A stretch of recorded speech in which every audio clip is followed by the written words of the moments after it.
নমস্কাৰ, মই খগেন কলিতা। বহু জল্পনা কল্পনাৰ পিছত অসম বিধানসভাত অসম লোকসেৱা আয়োগৰ নিযুক্তি, পৰীক্ষাৰ পিছৰ নিৰ্বাচন এইবোৰ সম্পৰ্কে লৈ আজি এটা আলোচনা হৈছে।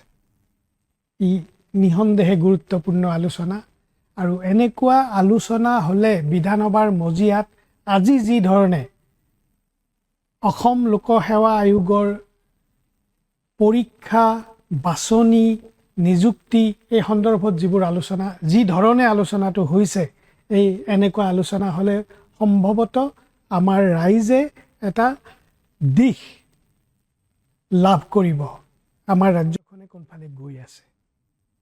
আজি দেখা গৈছে যে বিধানসভাৰ মজিয়াত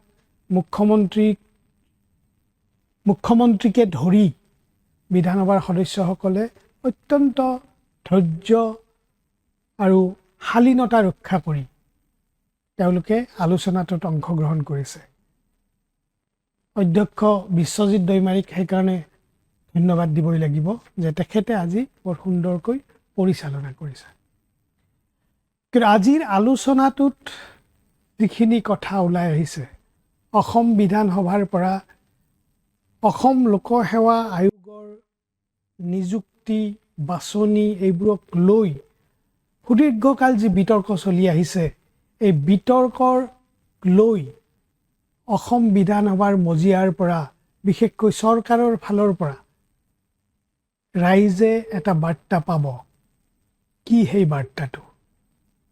সেই কথাখিনিয়ে আলোচনা কৰিবলৈ মই খগেন কলিতাই আজি আপোনালোকৰ সন্মুখলৈ আহিছোঁ। প্ৰথম কথা যে 2013 আৰু 2014 চনৰ যি APSCৰ নিযুক্তি বিতৰ্ক, এই বিতৰ্কটোক লৈ সঁচা অৰ্থত ন্যায় দিবলৈ ৰাজ্য চৰকাৰ, বিশেষকৈ ডক্টৰ হিমন্ত বিশ্ব শৰ্মা চৰকাৰ, তেওঁলোকৰ সদিচ্ছা কিমান, বিজেপি চৰকাৰৰ সদিচ্ছা কিমান, এইটোৱেই আজিৰ তাৰিখত এটা ডাঙৰ প্ৰশ্ন। APSCৰ নিযুক্তি কেলেংকাৰীৰ খবৰবোৰ যেতিয়াই ফাদিল হৈছিল, যেতিয়াই মানুহে গম পাইছিল, মানুহে গম পোৱাৰ পিছত যি ৰাজ্যজুৰি তীব্ৰ প্ৰতিক্ৰিয়া হৈছিল আৰু এই প্ৰতিক্ৰিয়াৰ উপশম ঘটাবলৈ চৰকাৰে যিবোৰ ব্যৱস্থা হাতত লয়, প্ৰথম কথা প্ৰতিক্ৰিয়াৰ উপশম ঘটাবলৈ সেই তেনেকুৱা কিছুমান ব্যৱস্থা লৈছিল, যেনে কেছ ৰেজিষ্টাৰ কৰা, 2-এজনক গ্ৰেপ্তাৰ কৰা, কেইজনমানক জেললৈ পঠিওৱা, এই ধৰণৰ এটা ব্যৱস্থা চৰকাৰে গ্ৰহণ কৰে আৰু কৰিছিল। কিন্তু পৰৱৰ্তী সময়ত গুৱাহাটী উচ্চ ন্যায়ালয়ৰ হস্তক্ষেপত অসম চৰকাৰে এটা ন্যায়িক কমিটি, এই গোটেই বস্তুটো পুনৰীক্ষণ বা অনুসন্ধানৰ কাৰণে এখন ন্যায়িক কমিটি গঠন কৰিব লগা হৈছিল। 2019 চনত অৱসৰপ্ৰাপ্ত ন্যায়াধীশ বিপ্লৱ কুমাৰ শৰ্মাৰ নেতৃত্বত এজনীয়া এখন সমিতি গঠন কৰা হৈছিল। ইয়াৰ বাস্তৱ কথাটো হ'ল যে এনেকুৱা এখন সমিতি গঠন কৰিবলৈ চৰকাৰক উচ্চ ন্যায়ালয়ে বাধ্য কৰাইছিল। আনকি উচ্চ ন্যায়ালয়ত চৰকাৰে 2019 চনৰ জুন মাহত চৰকাৰে এখন পুনৰীক্ষণ আবেদন দাখিল কৰি কোনো ন্যায়িক তদন্ত আয়োগৰ প্ৰয়োজন নাই বুলি দোহাৰিছিল। উচ্চ ন্যায়ালয়ে এই কথাটোত মান্তি নহ'ল, চৰকাৰৰ আবেদন তেওঁলোকে খাৰিজ কৰিলে আৰু 2019 চনৰ জুলাই মাহত অৱসৰপ্ৰাপ্ত ন্যায়াধীশ বিপ্লৱ কুমাৰ শৰ্মাৰ নেতৃত্বত এজনীয়া তদন্ত সমিতি এখন গঠন কৰা হ'ল। এই তদন্ত সমিতিয়ে বিভিন্ন দিশ চালে, দেখিলে। বিশেষকৈ 2013 আৰু 2014 চনত যি তালিকা, APSCৰ উত্তীৰ্ণ প্ৰাৰ্থীসকলৰ তালিকা, সেই তালিকাক লৈ যিবোৰ কথা ওলাইছিল, বিশেষকৈ অধ্যক্ষ ৰাকেশ পালৰ নেতৃত্বত এখন মাছৰ বজাৰৰ দৰে বজাৰ বহিছিল বুলি কোৱা হয়। আৰু সেই কথাটোকেই আঁত ধৰি ন্যায়াধীশ বিপ্লৱ কুমাৰ শৰ্মাৰ তদন্তত আওতাত এইখিনি আহিছিল। আৰু এই তদন্তৰ আওতাত অহাৰ পিছত 2023 চনলৈকে শৰ্মা সমিতিয়ে অনুসন্ধান কৰিলে আৰু 2023 চনত তেওঁলোকে ক্ষমা কৰিব 2022 চনত শৰ্মা সমিতিয়ে ৰাজ্য চৰকাৰৰ ওচৰত তেওঁলোকৰ প্ৰতিবেদনখন দাখিল কৰিলে। এই প্ৰতিবেদনত তেওঁলোকে কি পৰামৰ্শ দিছিল তেতিয়ালৈকে কোনেও জনা নাছিল, কিন্তু বৃহৎ কলেবৰৰ এই প্ৰতিবেদনখন ন্যায়াধীশ বিপ্লৱ কুমাৰ শৰ্মা ডাঙৰীয়াই অত্যন্ত পঢ়া শুনা কৰি বা নিষ্ঠা আৰু সততাৰে তেওঁ প্ৰস্তুত কৰিছিল আৰু সেইখন ৰাজ্য চৰকাৰক দিছিলে। কিন্তু ৰাজ্য চৰকাৰৰ বা চৰকাৰী ব্যৱস্থাটোৰেই এটা স্বভাৱ হৈছে যে তেওঁলোকে প্ৰতিবেদন বা কাৰোবাক যদি তদন্তৰ দায়িত্বও দিছে বা কাৰোবাক কিবা এটা অধ্যয়ন কৰিবলৈ দায়িত্ব দিছে, কি অধ্যয়ন কৰিলে তেওঁলোকৰ কাৰণে এটা একো ডাঙৰ কথা নহয়। কাৰণ আমি দেখিছোঁ ন্যায়াধীশ বিপ্লৱ শৰ্মাৰ নেতৃত্বত গঠিত যি আয়োগ সমিতি অসম চুক্তি 6 নং দফা ৰূপায়ণ সন্দৰ্ভত তেখেতসকলে দিয়া প্ৰতিবেদন আজিলৈকে চৰকাৰে গ্ৰহণ কৰা নাই। সেইটো এটা পিছৰ কথা, কিন্তু মই কৈছোঁ যে এই APSCৰ যিখন প্ৰতিবেদন ন্যায়াধীশ বিপ্লৱ কুমাৰ শৰ্মা ডাঙৰীয়াই ৰাজ্য চৰকাৰক দাখিল কৰিছিল, সেই প্ৰতিবেদনখন গুৱাহাটী উচ্চ ন্যায়ালয়ত যিহেতু গোচৰটো চলি আছিল, গুৱাহাটী উচ্চ ন্যায়ালয়ে কেইবাবাৰো চৰকাৰক এই প্ৰতিবেদনখন বিধানসভাৰ মজিয়াত উপস্থাপন কৰিব লাগে বুলি সকীয়াই আহিছিল। শৰ্মা সমিতিয়ে প্ৰতিবেদনখন দাখিল কৰাৰ সম্পূৰ্ণ 3 বছৰ পিছত যোৱা 17 ফেব্ৰুৱাৰীত ৰাজ্য চৰকাৰে এই প্ৰতিবেদনখন বিধানসভাৰ মজিয়াত উপস্থাপন কৰিছে। আৰু বিধানসভাৰ মজিয়াত উপস্থাপন কৰাৰ পিছতেই বিভিন্ন বিষয় পোহৰলৈ আহিছে। আমি সেই কথাবোৰলৈ যাম, কি কি বিষয় পোহৰলৈ আহিছে। কিন্তু এই মুহূৰ্তত আজি এই বিষয়টো লৈ বিধানসভাত যি দিনজোৰা আলোচনা হৈছে, মই এই আলোচনাটোৰ পৰা কি বাৰ্তা ৰাইজে পাব পাৰে মই সেই বিষয়টোলৈ আহিব খুজিছোঁ। আজিৰ প্ৰতিবেদনক লৈ যি আলোচনা হৈছিল, এই আলোচনাত কেইটামান কথা পোহৰলৈ আহিছে। প্ৰথম কথাটোৱে হ'ল যে নিজৰ প্ৰতিবেদনত অনুসন্ধান প্ৰতিবেদনত অৱসৰপ্ৰাপ্ত ন্যায়াধীশ বিপ্লৱ কুমাৰ শৰ্মা ডাঙৰীয়াই 2013 আৰু 2014 চনৰ যিখন উত্তীৰ্ণ প্ৰাৰ্থীৰ তালিকা, APSCৰ উত্তীৰ্ণ প্ৰাৰ্থীৰ তালিকা, এই উত্তীৰ্ণ প্ৰাৰ্থীৰ তালিকাখন বাতিল কৰিবলৈ তেওঁ পৰামৰ্শ দিছে। 2014 চনত 180 গৰাকী আৰু 2013 চনত 241 গৰাকী প্ৰাৰ্থী উত্তীৰ্ণ হৈছিল APSC পৰীক্ষাত। আৰু এই 241 আৰু 180 গৰাকী প্ৰাৰ্থীৰ নিযুক্তি বাতিল কৰিবলৈ শৰ্মা সমিতিয়ে চৰকাৰক পৰামৰ্শ দিছিলে। আজিৰ আলোচনাৰ অন্তত মুখ্যমন্ত্ৰী হিমন্ত বিশ্ব শৰ্মাই সদনত তেওঁৰ যি ভাষণ বা চৰকাৰৰ যিটো স্থিতি, এই স্থিতি সন্দৰ্ভত তেওঁ যিখিনি কথা কৈছে, এই এটা কথাই ইংগিত দিছে যে শৰ্মা সমিতিয়ে আগবঢ়োৱা যি পৰামৰ্শ, বিশেষকৈ 2013 আৰু 2014 চনৰ 241 গৰাকী আৰু 180 গৰাকী উত্তীৰ্ণ প্ৰাৰ্থীৰ যি নিযুক্তি, এই নিযুক্তি বাতিল কৰিবলৈ শৰ্মা প্ৰতিবেদনত উল্লেখ কৰা যি পৰামৰ্শ, এই পৰামৰ্শ কাৰ্যকৰী নহয়। ডক্টৰ হিমন্ত বিশ্ব শৰ্মা এগৰাকী বাকপটু মানুহ, বাকপটু ৰাজনৈতিক নেতা আৰু বিশেষভাৱে বৃহৎ কলেবৰৰ বিষয় হ'লে এনেকুৱা বাকপটু ৰাজনৈতিক নেতাৰ বাবে সুবিধা হয় যে তেওঁলোকে কথাৰ ফুলজাৰিৰে এক ধুঁৱলি কুঁৱলী পৰিৱেশৰ সৃষ্টি কৰে আৰু সেই ধুঁৱলি কুঁৱলী পৰিৱেশতেই মূল বিষয়টো ক'ৰবাত নোহোৱা হৈ যায়। আজিৰ যি মুখ্যমন্ত্ৰীয়ে বিধানসভাত আগবঢ়োৱা যি বক্তব্য, এই বক্তব্যত এই কথাটো স্পষ্ট হৈছে। অন্ততঃ যিসকলে মুখ্যমন্ত্ৰী হিমন্ত বিশ্ব শৰ্মাৰ বক্তব্যক যদি মন দি শুনিছে তেনেহ'লে তাত এই ধৰণৰ কথা স্পষ্টভাৱে প্ৰতিফলন ঘটিছে। প্ৰথম কথাটো হ'ল যে APSC কেলেংকাৰী সন্দৰ্ভত আটাইতকৈ দুৰ্বল স্থিতিত আছে কংগ্ৰেছ দল। কাৰণ ৰাকেশ কুমাৰ পালৰ সদস্য হিচাপে নিযুক্তি, পৰৱৰ্তী সময়ত তেওঁক অধ্যক্ষ হিচাপে নিযুক্তি দিয়া প্ৰক্ৰিয়াটোৱেই আছিল এটা বক্ৰপথ।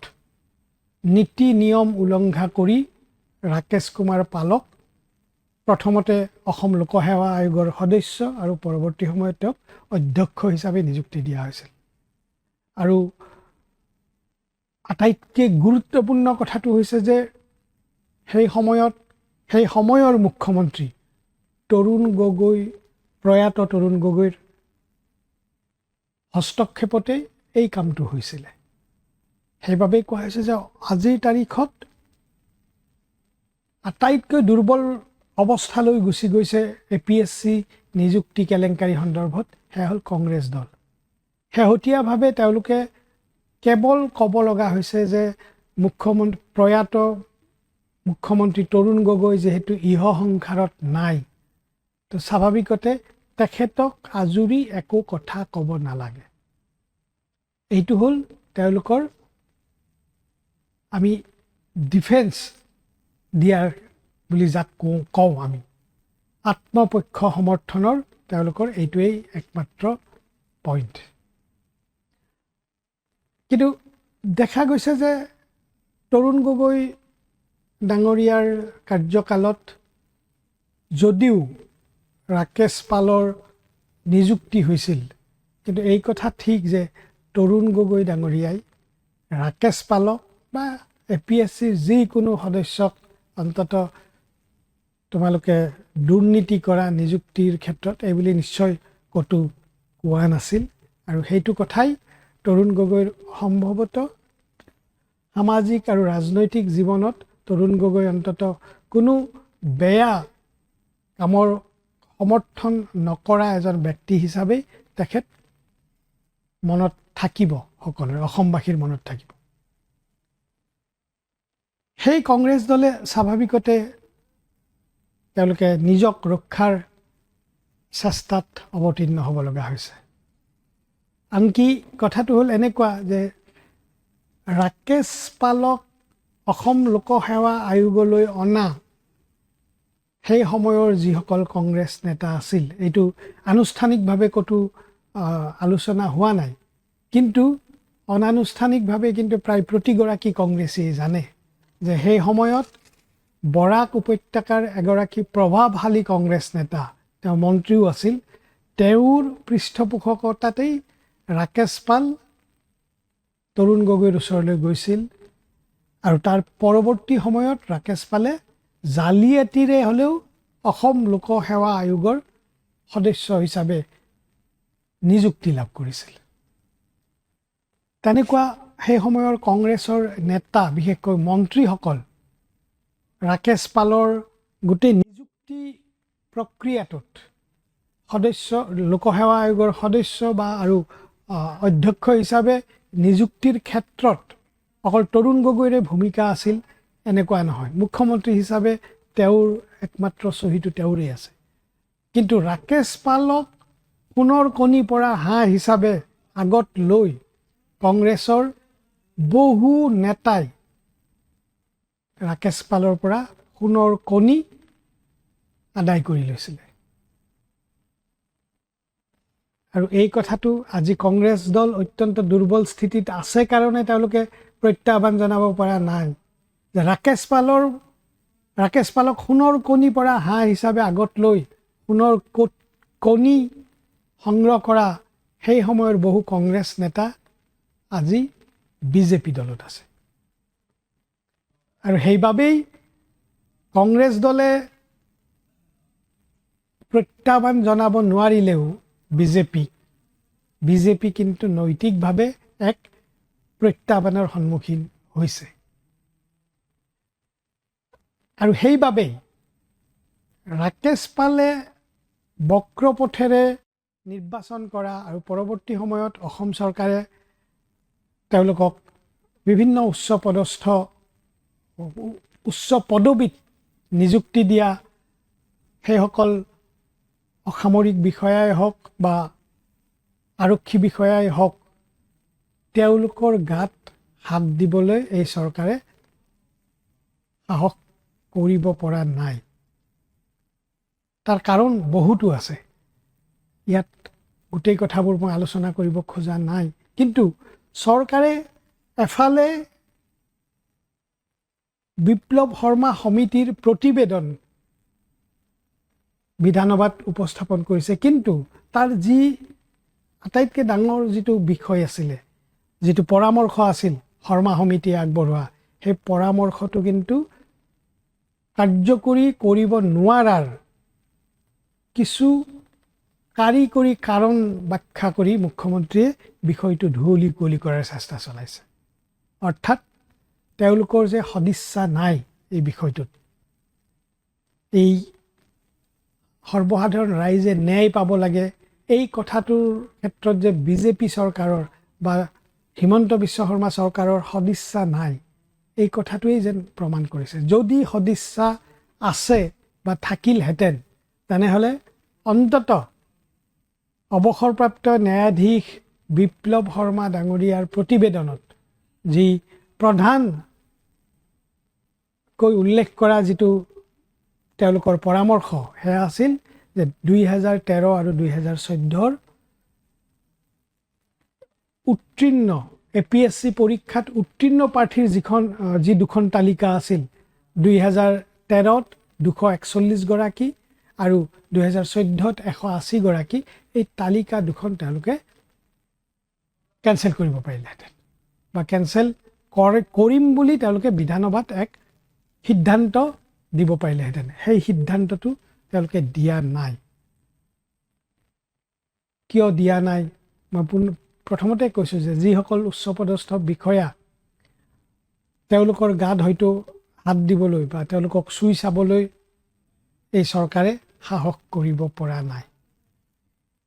ইয়াৰ পৰিৱৰ্তে এফালে তেওঁলোকে হালি যোৱা গছ কংগ্ৰেছ দল, প্ৰয়াত মুখ্যমন্ত্ৰী তৰুণ গগৈ, এইবোৰক লৈ তেওঁলোকৰ আক্ৰমণ তীব্ৰতৰ কৰি তুলিছে। সেই আক্ৰমণত এইবাৰ আঙুৰ খাই পৰিছে প্ৰয়াত তৰুণ গগৈৰ পুত্ৰ সাংসদ গৌৰৱ গগৈৰ নাম। গৌৰৱ গগৈ নিজৰ বিয়াত তেওঁক ৰাকেশ পালে সোণৰ অলংকাৰ উপহাৰ দিছিলে। এতিয়া সেই বিষয়টোহে ডাঙৰ হৈছে।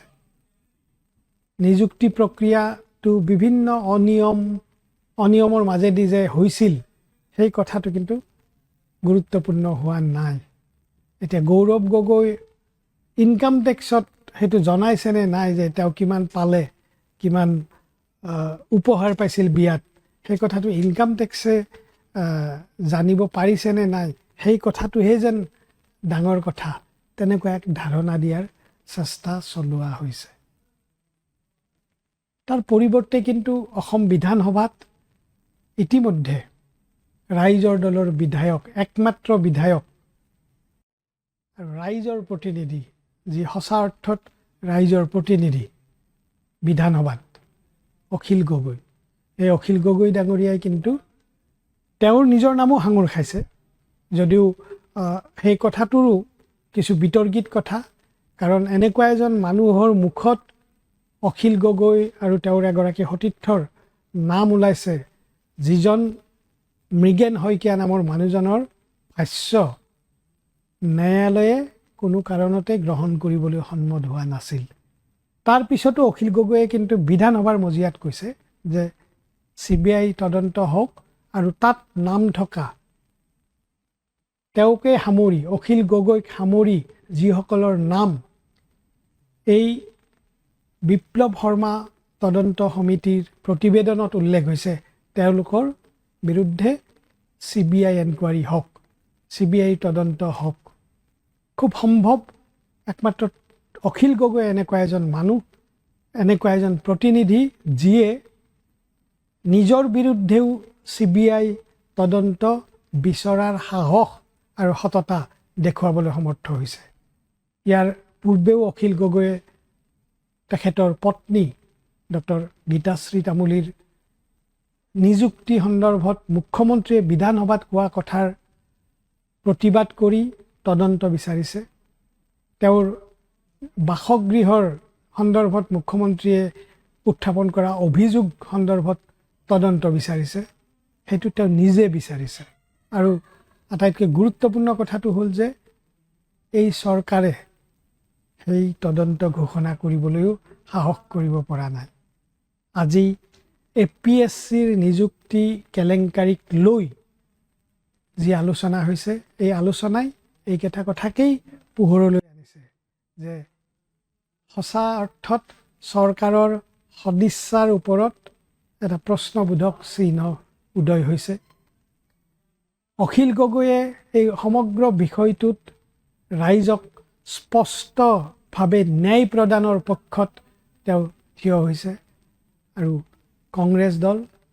কংগ্ৰেছ দলে আত্মৰক্ষাৰ প্ৰচেষ্টাত ব্ৰতী হ'বলগীয়া হৈছে। আমি ক'বই লাগিব যে আমাৰ অসমৰ ইতিহাসৰ আটাইতকৈ বেয়া কেলেংকাৰীটোৰ নামেই হ'ল APSC কেলেংকাৰী। আটাইতকৈ বেয়া কেলেংকাৰী। আৰু আটাইতকৈ এই বেয়া কেলেংকাৰীটো সংঘটিত কৰাৰ ক্ষেত্ৰত কৈছে যে ই ছিষ্টেমটোক এনেকুৱা ধৰণে ভাঙি পেলাইছিলে, ছিষ্টেমটোক এনেকুৱা ধৰণে ভাঙি পেলোৱা কাৰবাৰটোক মাফিয়া ৰাজ বুলি কয়। APSCত এনেকুৱা ধৰণৰ মাফিয়া ৰাজ হৈছিলে যে ইয়াত কোনজন মানুহে গণ্ডগোল কৰিছিলে, কোনজন কেণ্ডিডেটক জেল দিব লাগে, কোনজন দোষী, সেইটো ইম্পৰ্টেণ্ট কথা নহয়, গোটেই ছিষ্টেমটো গণ্ডগোল হৈছিলে। গতিকে এই নিযুক্তিৰ দ্বাৰা যিবিলাক মানুহে উপকৃত হৈছিলে, যিবিলাকক চাকৰি দিছিলে, সকলোৰে চাকৰি বানচাল কৰাটো, নাকচ কৰি দিয়াটো উচিত বুলি ইয়াত ৰিপৰ্ট দিয়া হৈছে।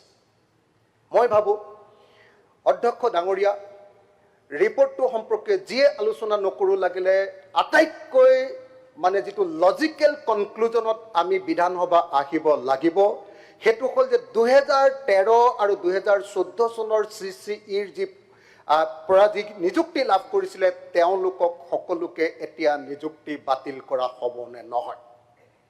নম্বৰ 1, যদি এইটো সিদ্ধান্ত লোৱা নহয় তেতিয়াহ'লে ট্ৰেজাৰী বেঞ্চে যিবিলাক লম্ফজম্ফ কৰিছে সেই লম্ফজম্ফবিলাক বা তেওঁলোকে যিবিলাক সঠিক কথাই কৈছে সেই কথাবিলাকৰ কোনো মূল্য নাথাকিব। গতিকে মই আশা কৰিম যে ট্ৰেজাৰী বেঞ্চ আৰু আমাৰ বিৰোধী গোটেইবিলাকে লগ লাগি আজি আমি এটা প্ৰস্তাৱ লওঁ যে 2013 আৰু 2014 CCEৰ পৰীক্ষাত যিসকলে পাছ কৰিছিলে, চাকৰি পাইছিলে আৰু ৰাকেশ পালৰ দিনত যিমান চাকৰি পাইছিলে এই আটাইবিলাকৰ চাকৰি আজিৰ বিধানসভাতে নাকচ কৰাৰ সিদ্ধান্ত গ্ৰহণ কৰা হওক। কোৰ্টে কৈছে বৰখাস্ত কৰিব পৰা নাযাব। কি কাৰণে? তাৰ ৰিপৰ্টটো মই এইকেইদিন কোৰ্টৰ গোটেই অৰ্ডাৰকেইটা অধ্যক্ষ মহোদয় এটা এটাকে পঢ়িছিলোঁ আৰু অধ্যক্ষ মহোদয় এই এটা এটাকে পঢ়ি থাকোঁতে মোৰ অনুভৱ হৈছিলে যে অকল APSC কেলেংকাৰীটোৱে কেলেংকাৰী নহয়, APSC কেলেংকাৰীটো তদন্ত কৰাটো এটা ডাঙৰ কেলেংকাৰী আৰু APSC কেলেংকাৰী তদন্ত কৰাৰ পাছত যিবিলাকক দোষী সাব্যস্ত কৰি এইবিলাকক খেদিব লাগে বুলি কৈছিলে তেওঁলোকক নেখেদি ৰক্ষণাবেক্ষণ দিয়াটো এটা ডাঙৰ কেলেংকাৰী। 3টা কেলেংকাৰী APSCক লৈ চলি আছে অধ্যক্ষ ডাঙৰীয়া, 3টা কেলেংকাৰী। অসম চৰকাৰে এই যিটো ৰিপৰ্ট BK শৰ্মাৰ ৰিপৰ্টটো জমা দিবলৈ কৈছে কোৰ্টে, যে BK শৰ্মাৰ ৰিপৰ্টটো যদি আপোনালোকে জমা দিয়ে তেতিয়াহ'লে আমি একশ্যন ল'ব পাৰিম, কিন্তু অসম চৰকাৰে সেই ৰিপৰ্টটো জমা দিয়া নাই। যদি সঁচাকৈ আজিৰ অসম চৰকাৰত জড়িত মানুহবিলাক এই কেলেংকাৰীটোৰ লগত জড়িত নাই, আজি সিদ্ধান্ত ল'ব যে APSC কেলেংকাৰীত নিযুক্ত প্ৰত্যেকজন কৰ্মচাৰীক সকলোকে চাকৰি খোৱা হ'ব, এই সিদ্ধান্ত ল'ব। এতিয়া 2টা সিদ্ধান্ত কোৰ্টে এই ৰিপৰ্টে ল'বলৈ দিছে।